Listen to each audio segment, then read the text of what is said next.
rubs the lotion on its skin, or else it gets the hose again. What is good? Kuzu Ranger here, coming at you from Japan.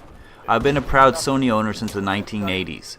Sony Walkman, Sony Boombox, Sony VCR, Sony CD player, Sony MD player, Sony Vaio, Sony HD vid recorder, Sony PSP, Sony Bravia 46-inch high-def 3D TV, Sony PlayStation 1, 2, 3, and for a short time I was seriously contemplating whether or not to get the PS4. What really pissed me off was that as consumers we seemed to be getting yanked by the chain, fucked in the asshole, and being charged ridiculous sums of money for unthinkable reasons. Example number 1. DLC used to be free and was given to gamers as a reward for supporting the game. Yeah, imagine that. If a game started getting a little stale, people would make extra maps or mods to keep their interest in the game, i.e. to make things more fresh and entertaining. Now the core business model of nearly all major game publishers is microtransactions or paid DLC. Games are made purposely so that if you don't buy the DLC or certain maps or special weapon, you will be playing an incomplete game and inferior to everyone else. Profit is all that's on their mind, not enriching the game experience for the sake of the gamer. Profits.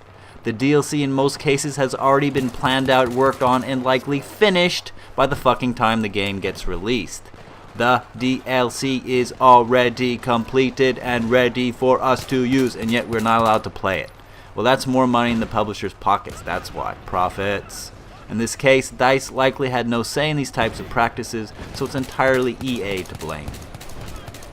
A few months back, I was watching the main highlights from the E3 conference. I get to the Sony unveil and start watching as people are cheering for the PS4 news.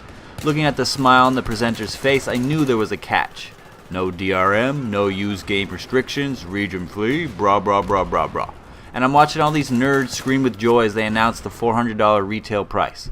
Okay, yeah, it sounds pretty fucking good to me too.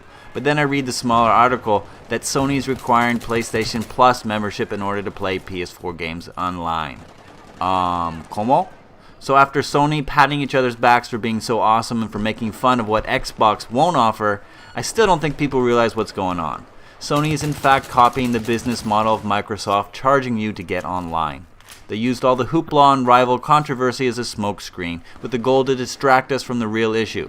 The PlayStation 4 is not going to cost just $400, it's going to cost $800, assuming it has a 7 to 8 year life cycle like the PS3. $50 per year times 8 and you get $400. No, I don't want to talk about how the PS4 costs a little less than the Xbox. That's irrelevant. The PS4 will cost $400 more to play online games than the PS3 did, and that's not even considering the price of the console. That is my problem. Why don't you just stay with the PS3 forever then? Fuck off. I want a better system, better graphics, better gameplay, better game selection. And no, I don't care about the perks that come with the PS Plus subscription. I have no interest in playing a predetermined game every month or getting discounts on games I don't need. I don't care about playing SP games on a Vita. I don't care about saves or backup files, and they aren't free games when you pay $50 for it. I play online games in my PS4 and on my TV, and that's all I ever wanted. Now, if I were the type of gamer who wanted to play new games every month, I might be more inclined to support the subscription and the services it provides. But I play 1, 2 games a year per most.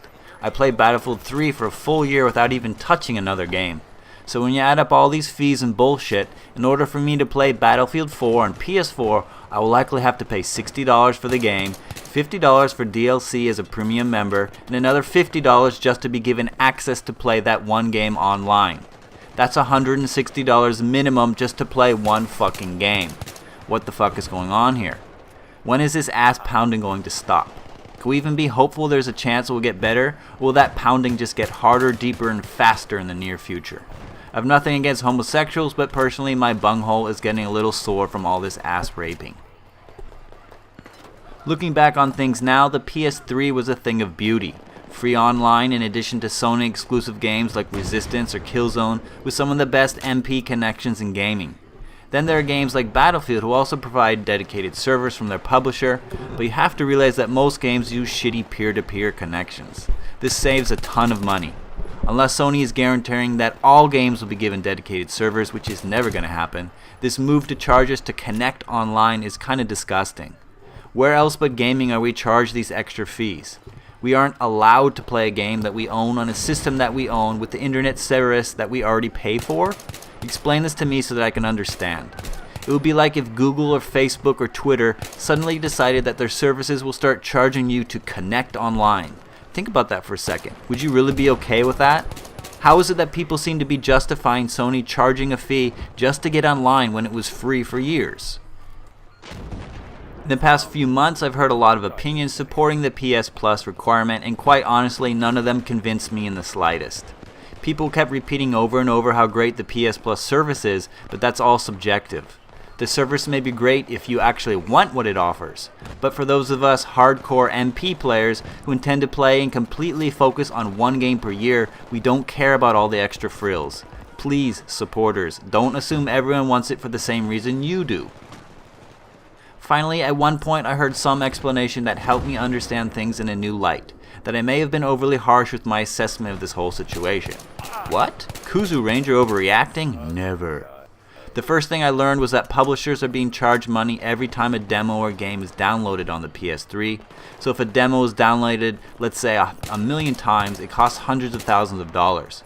Well, now with the PS4, instead of publishers being charged exclusively, consumers are in essence chipping in to help cover some of that cost. Here's another explanation.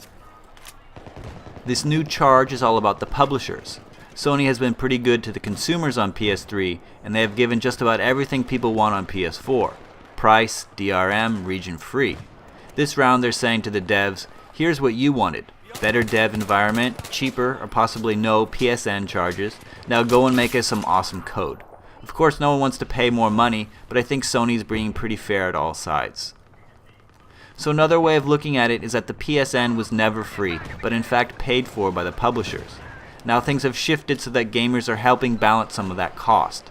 I won't say it makes me embrace the charge, but it definitely helps relieve some of my frustration and anxiety for that feeling of being bullied into paying up. I will be the first to admit a lot of my opinions are based off feeling, yet no one was coming up with any rational explanation about the situation. In the end, we will be paying less than $5 per month for online services. Yes, I hate the idea of being charged just to connect online, but perhaps there are more reasons to it besides purely greed that were never explained to us. I will be getting the PS4 very, very soon, and I will be getting PS Plus, and I will be getting Battlefield 4 on the PS4. Hope to see you on the battlefield, my bros. This has been Kuzu Ranger. Boo.